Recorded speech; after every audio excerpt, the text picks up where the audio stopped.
A través de la historia de la humanidad se han inventado 1001 maneras de tratar con la culpa y el pecado. Basta con hojear un libro de historia y comenzar a leerlo para ver esto.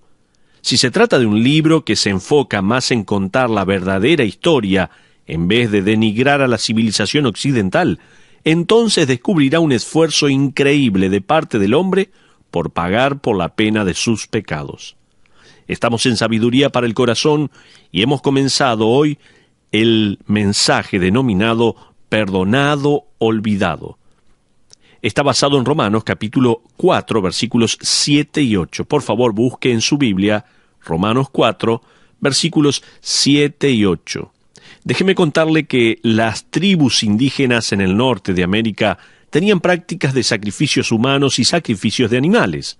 Los aztecas, por ejemplo, que en años recientes han sido catalogados como una civilización muy sabia e intelectual, sacrificaban literalmente miles de seres humanos por año, siguiendo su calendario de rituales. La historia de las civilizaciones celtas y chinas también incluyen las prácticas religiosas del sacrificio de infantes.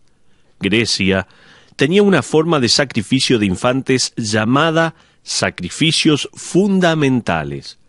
En estos sacrificios, los niños eran enterrados vivos en los cimientos de los templos y otros edificios para asegurarse que los dioses estaban satisfechos y los edificios permanecerían en pie por mucho tiempo. Si usted va a la India, probablemente vea un sistema desarrollado para el sacrificio de animales. También descubrirá un historial de la realeza sacrificando seres humanos como sustitutos de sus propias imperfecciones y moral. La Biblia registra las prácticas de los sacrificios de infantes y la promesa de parte de Dios de la pena de muerte para cualquiera de su pueblo que practicara algo así. A pesar de esa advertencia, varios de los reyes de Israel la practicaron. Entre otros, tenemos el rey Acaz, quien en Segunda de Reyes capítulo 16 fue condenado por quemar vivo a su hijo, y también los israelitas rebeldes que fueron condenados por el profeta Jeremías por quemar a sus hijos en Jeremías 7:31, 19, 3 al 6 y 32:35. En el Oriente Medio, la práctica de ofrecer a los niños al dios Moloc era algo muy cruel. Moloc era representado por una estatua de bronce situada arriba de un horno. Tenía una forma humana, pero con cabeza de toro. Era hueco por dentro, y el fuego que se encendía debajo lo calentaba hasta quedar incandescente. Los bebés eran depositados en sus brazos ardiendo y quemados hasta la muerte, mientras el sonido de tambores tapaba los llantos. Hace tan solo unos 100 años atrás, se arrojaban niños al río como el ejemplo del Nilo para poder satisfacer las demandas de sus dioses. A través de la historia del hombre, los sacrificios se han ofrecido a los dioses del sol, la lluvia, la cosecha, la victoria en la guerra, la matriz estéril, las enfermedades, la prosperidad y por sobre todas las cosas, para suprimir la ira de los dioses para con el pecado. El satisfacer a los dioses es el cumplimiento de lo que Pablo dice en Romanos capítulo 2. Él dijo que los incrédulos actúan comprendiendo la ley de Dios de manera intuitiva, incluso sin tener una copia de la Biblia. La gente alrededor del mundo sabe intuitivamente que han pecado contra algún tipo de Dios y necesitan crear una manera de satisfacer a ese Dios. Hay iglesias que enseñan una forma de pacificación llamada la doctrina del purgatorio. Purgatorio viene del verbo latín que significa limpiar. La palabra nunca aparece en la Biblia, pero sí aparece una vez en los libros ficticios y apócrifos llamados Segunda Macabeos. Estas iglesias básicamente le enseñan a millones de seguidores que el purgatorio es un lugar en el cual las personas imperfectas van para hacer una enmienda por sus pecados. Ellos enseñan que una persona no puede ir directamente al cielo a menos que sean perfectos. Y como nadie es perfecto, todo el mundo va a pasar algún tiempo en los fuegos de tormento del purgatorio y puede que se queden allí por unos miles de años dependiendo en cuánto pecado necesite quemar para que queden limpios. La única esperanza de que el tiempo en el purgatorio se acorte es por medio de las oraciones de los sacerdotes que aún están con vida y por medio de las misas a las que los familiares y amigos vayan por el que ha fallecido. La doctrina del purgatorio fue reafirmada en el Concilio de Trento en el año 1545. Sin embargo, fue rechazada por los líderes de la Reforma. Ellos fueron directamente a las epístolas del Nuevo Testamento y enseñaron directamente de las Escrituras que la gente es libre de la paga del pecado por medio de la fe en Cristo y así pueden ir directamente al cielo una vez que mueran. No hay lugar intermedio para ser atormentado y purificarse. El apóstol Pablo dijo en 2 de Corintios capítulo 5 versículo 8b que el estar ausente del cuerpo implica estar en la presencia del Señor. El punto es que millones de personas alrededor del mundo en todo tipo de religiones están básicamente intentando satisfacer a sus dioses, tratando de expiar sus pecados y de alguna manera ganarse su pasaje al cielo, como si en alguna manera Dios pudiera recibir algún soborno por medio de plegarias, donaciones y algún otro esfuerzo de nuestra parte. ¿Se imagina después de una reunión en la iglesia salir a toda velocidad con su auto y chocar mi camioneta recién lavada? Ahora, todo esto sucede justo cuando yo estoy saliendo y me iba a subir para irme. ¿Qué pasaría si usted se baja de su auto y me dice: Steven, lo siento muchísimo, es mi culpa, le voy a dar todo lo que tengo en la billetera, creo que tengo $1, es todo lo que tengo? ¿Voy a quedar satisfecho? $1 no va a arreglar absolutamente nada. Su vida entera trabajando para mí puede ser, pero $1 no. Ahora, imagínese romper el mandamiento de Dios mientras Él está mirando y decir: Dios, lo siento mucho, voy a encender una vela para ti, voy a darte algo de dinero, prometo que voy a ir fielmente a la iglesia. ¿Se da cuenta? Inclusive en el curso de una vida entera, la persona promedio pasará 3 años de su vida en reuniones de iglesia, 19 años durmiendo, 6 años comiendo y 5 años esperando en el tráfico. Si esa misma persona jamás se perdió una reunión en la iglesia, al final de sus días habrá pasado unos 6 meses en la iglesia. Así es.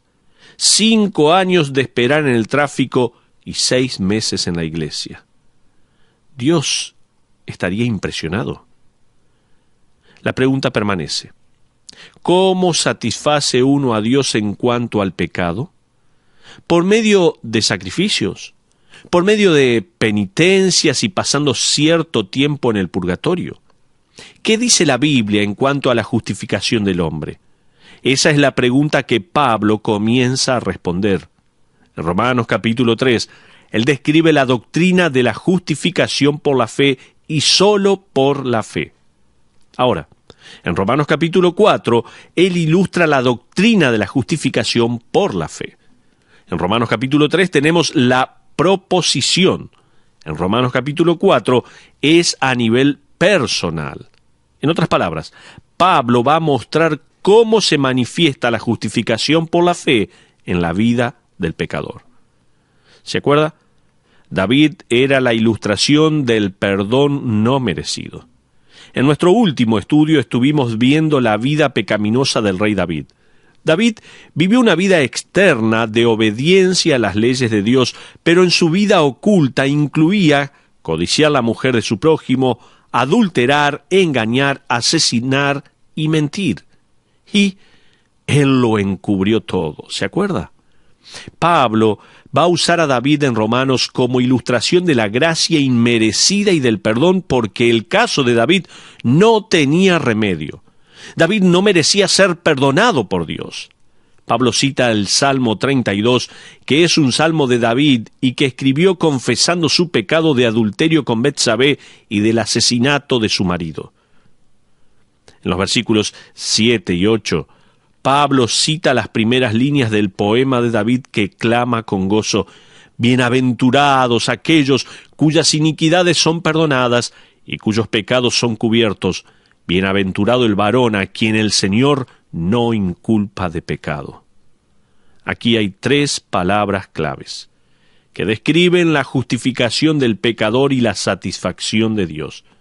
Hay 3 palabras claves empleadas en estos 2 versículos para describir la profundidad de nuestra justificación y la satisfacción de Dios. Por favor, subráyelas.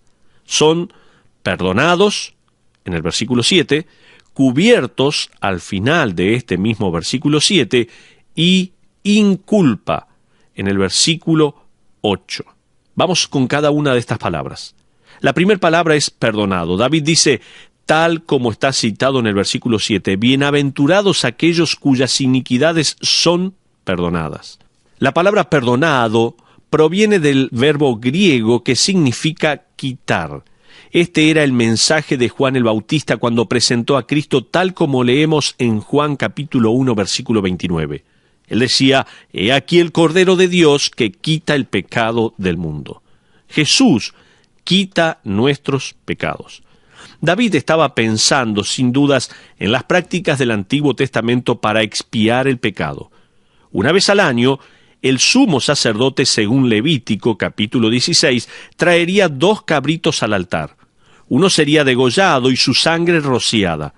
Luego Moisés escribe en Levítico 16, 20 al 22, que el sumo sacerdote pondría sus manos en el otro cabrito y pondrá a Aarón sus 2 manos sobre la cabeza del macho cabrío vivo y confesará sobre él todas las iniquidades de los hijos de Israel, todas sus rebeliones y todos sus pecados, poniéndolos así sobre la cabeza del macho cabrío, y lo enviará al desierto por mano de un hombre destinado para esto.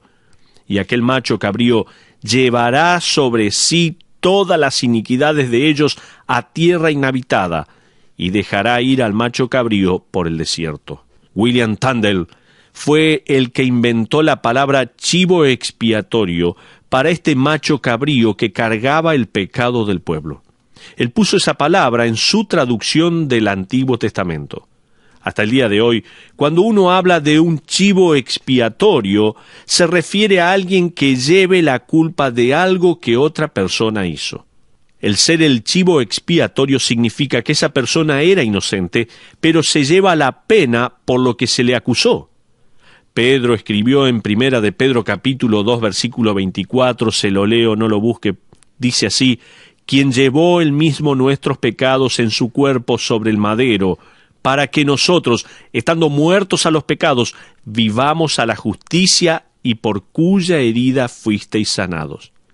Esta era la profecía de Isaías concerniente a Cristo cuando él escribió en Isaías 53 de su libro, versículos 4 al 6 de esta manera, ciertamente llevó él nuestras enfermedades y sufrió nuestros dolores, y nosotros le tuvimos por azotado, por herido de Dios y abatido. Mas él, herido fue por nuestras rebeliones, molido por nuestros pecados. El castigo de nuestra paz fue sobre él, y por su llaga fuimos nosotros curados. Todos nosotros nos descarriamos como ovejas, cada cual se apartó por su camino, mas Jehová cargó en él el pecado de todos nosotros. En otras palabras, Jesucristo es el máximo y final chivo expiatorio de la ley de expiación. Él cargó con nuestra culpa, si bien nosotros somos los culpables y él totalmente inocente. Entonces David no está simplemente diciendo, bienaventurados aquellos cuyas iniquidades son perdonadas, sino que está diciendo, bienaventurado es aquel que tuvo la culpa de sus pecados sobre el chivo expiatorio y él mismo, que era culpable, quedó en libertad. Eso es lo que dice David allí. Otra ilustración del limpiarse de culpa está relacionada a los leprosos. Nosotros, por lo general, pensamos que la lepra es algo muy contagioso, pero no es así. Hay muchos tipos de lepra.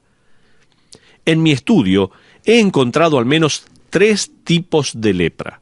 Quizás usted recuerde haber leído en su Biblia la historia del leproso que estaba blanco por la lepra.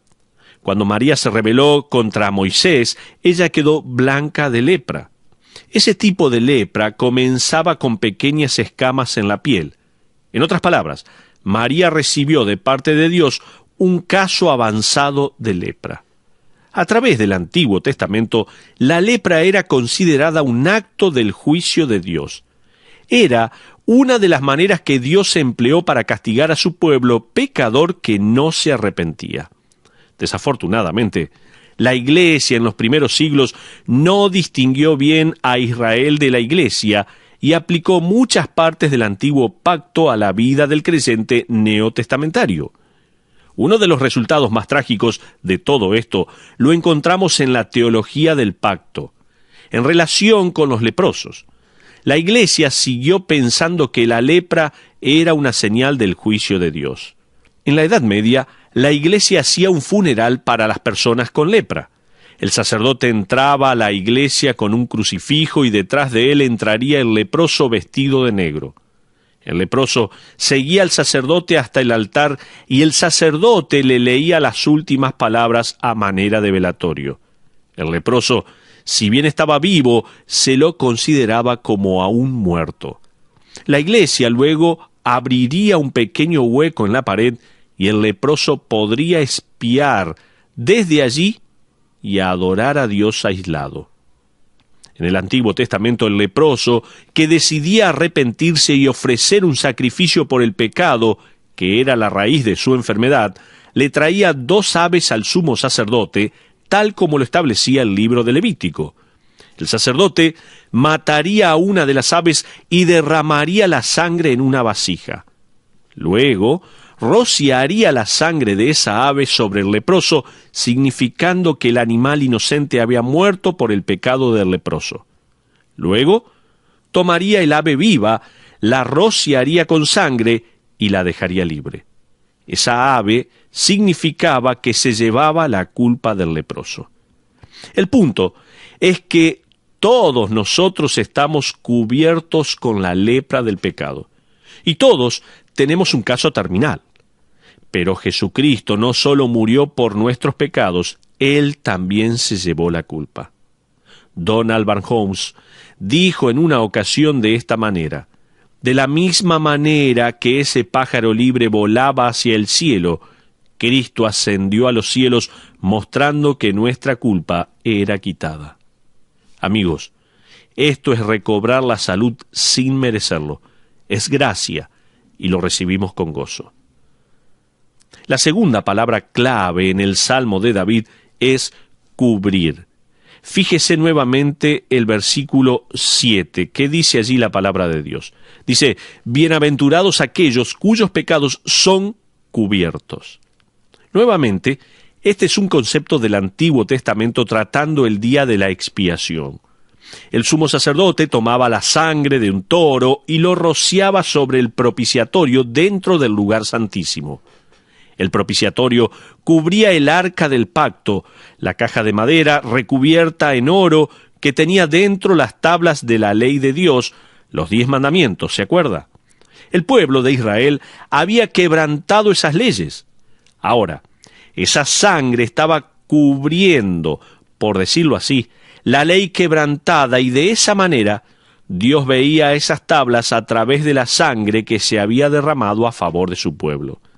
A propósito, cada año que se llevaba a cabo este ritual, se miraba hacia el futuro, al día en que vendría un sacrificio que de una vez y para siempre terminaría con el pecado, tal como leemos en Hebreos, capítulo 10, versículos 10 al 12. El pecado del creyente del Antiguo Testamento era cubierto temporalmente hasta que finalmente Cristo pagó el precio. El boleto de David al cielo sería pagado en el futuro. Cada pecado que David cometió quedó pago en Cristo. Eso significa que cada pecado que usted o yo cometimos también fue pagado por Cristo. Eso también significa que sus pecados del futuro ya fueron pagados por Cristo en el pasado. ¿Sabe lo que eso significa?, le pregunto. Eso significa que Dios sabía qué pecado usted cometería mañana y Cristo murió por ese pecado hace 2000 años atrás. Cada pecado que usted cometa ya había sido pagado por Cristo en la cruz. ¿Sabe lo que esto significa? Esto significa que Dios, que hizo que su Hijo pagara la pena por sus pecados en el pasado, que lo manda a vivir una vida santa, inclusive sabiendo que usted no lo hará, y de hecho, sabiendo exactamente los pecados que va a cometer, no solo puso esos pecados en Cristo, sino que no nos hace morir a nosotros. Dicho de otra manera, Dios el Padre sabe los pecados que usted va a cometer. Él puso esos pecados sobre Cristo y permitió que Él pagara por ellos. Luego, Él ve cómo usted comete esos pecados, sabiendo de la agonía que su Hijo tuvo que padecer por causa de estos, y a pesar de ello, aún lo ama. Dice la Biblia, bienaventurados aquellos cuyos pecados son cubiertos. Cubiertos por Cristo. Qué increíble que es la gracia de Dios. Pero vamos a la tercera y última palabra. La tercera palabra que Pablo usa es una palabra que va a utilizar de nuevo y va a emplear bastante tiempo aclarándola. Se trata de la palabra imputar, aquí traducida como inculpa. Él escribe en el versículo 8, bienaventurado el varón a quien el Señor no inculpa de pecado. Cada una de las palabras tiene un tono diferente. Esta frase es una sola palabra en griego y es la palabra logizomai. Se trata de una palabra de contaduría. La misma palabra aparece en el versículo 3 de Romanos capítulo 4, pero en manera positiva. Allí leemos así: creyó Abraham a Dios y le fue contado por justicia. En otras palabras, a Abraham se le acreditó la justicia, se le imputó. La palabra es empleada en manera positiva en el versículo 3 y negativa en el versículo 8. Según el versículo 8, ningún pecado fue declarado en el libro de cuentas de David. En otras palabras, el libro de cuentas del creyente queda limpio de pecados y la palabra justicia aparece impresa en cada página. Uno no la puede quitar, es permanente. Nuestro registro está totalmente limpio. Es maravilloso para mí escuchar y leer las cosas que la gente hace para limpiar su nombre. Hace poco leí que Jay Leno, el famoso comediante norteamericano, gastó una cantidad increíble de dinero para que limpiaran su registro. Aparentemente, hace unos 30 años atrás, él fue suspendido de su escuela secundaria por hacer chillar los neumáticos de su automóvil en el estacionamiento. Por lo visto, 30 años atrás, esto resultaba en una suspensión y él fue suspendido por 3 días.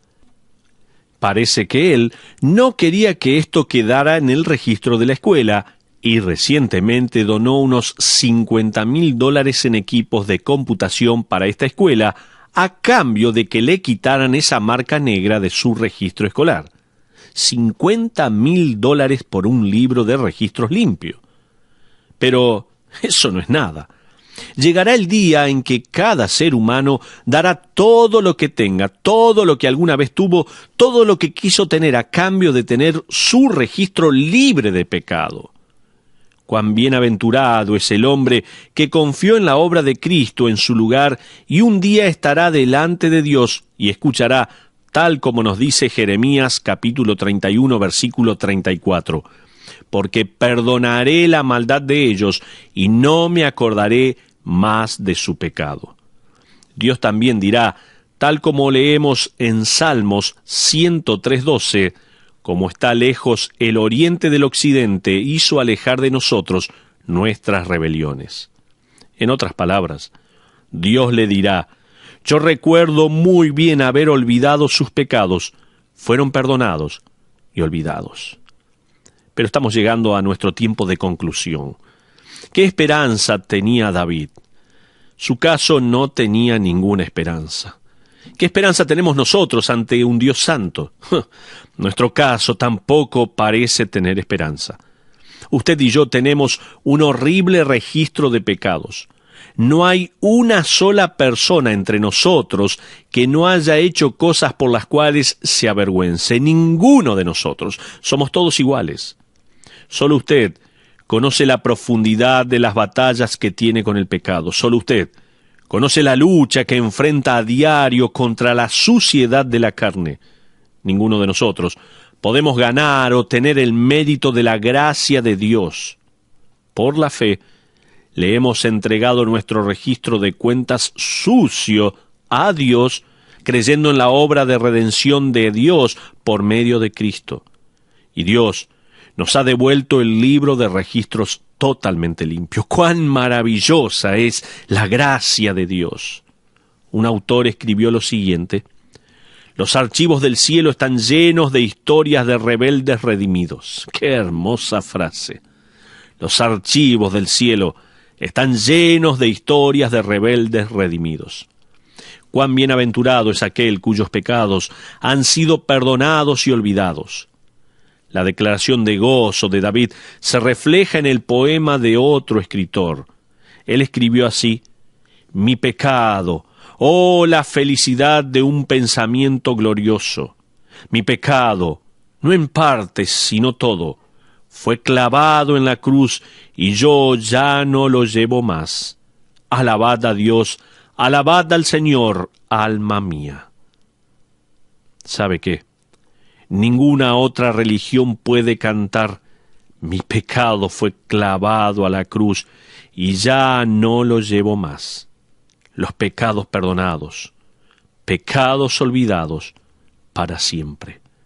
Espero que esta también sea su propia experiencia, que ya no esté buscando la forma de que Dios perdone sus pecados, sino que haya recibido a Cristo como único y suficiente Salvador en su corazón. Si no lo hizo, ore ahora a Dios y pídale perdón por sus pecados y reciba al Señor como su único y suficiente Salvador. Que Dios le bendiga.